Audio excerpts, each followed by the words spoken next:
This video is being made because I had a camera that appeared to have lens dust in it that sat in a closet for years until I figured out how to take care of the problem.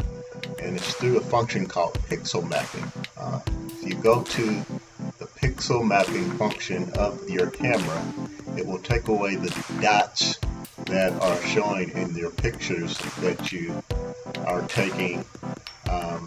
If you have an Olympus camera, I have a Olympus VR340, and that camera had the pixel mapping function.